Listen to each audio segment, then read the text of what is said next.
সেবা করতেছে, শরবত খাওয়াইতেছে। ও আসতেছে না, খাওয়াইতেছে ফ্রি। খুলে দাও, একবার ফ্রেশ শরবত বানাই খান। ধরো খাও খাও। আম খাবো না, তুমি খাও। খাও খাও। আরো দিতেছি, দাঁড়ান, এটা খাইতে তেন আরো আনতেছি। ঠিক আছে, ভাইজান ভালো ভালো ভালো। এই ব্যাগ গ্লাসটা দিলেন তো? এটা ফ্রি খাওয়াইতেছ না, এমনি আর কি, আমাদের বড় ভাই নির্বাচন দাঁড়াইছে। দেন কেটে জানি নির্বাচন কেটে এমনি আর কি, বড় ভাই খাওয়াইতাছে আর কি গরমের মধ্যে। একটা দোকান দিছে তো, এই দোকানে দিলাম আর কি। ওই যে হাসিবুল আছে। ও যে ওসির ছেলে। আর কার গ্লাস লয়ে আও।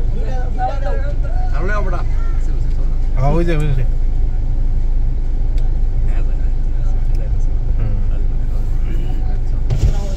আমি খাইছি ওই যে ভালো আছো না? হ্যাঁ, আরেকটা খাবা তুমি? আমি খাইছি। আসসালামু আলাইকুম, ভালো আছেন? আমার টেন দি সমস্যা নেই, ভাই, আমার হাতে খাই। আমি মাত্র খাইছি। ধরো সামনে ধরো, এই দাও শরবত দাও। ভাই একটা জগ করে আটা খাও। গরম যাবে। ইনশাআল্লাহ অবশ্যই খুশি হলাম আসি বল। ভালো হয়েছে। না না না, খুব সুন্দর একটা উদ্যোগ, ভালো লাগছে। একবার টানি দে, সেই সাইডে। ধন্যবাদ। ধন্যবাদ ভাই, আসসালামু আলাইকুম। ভালো থাকো। এরকম সেবা বেড়া দিতেছে বেটা এই ঘরের মধ্যে, না হলে নাকি তো আমি হ্যাঁ।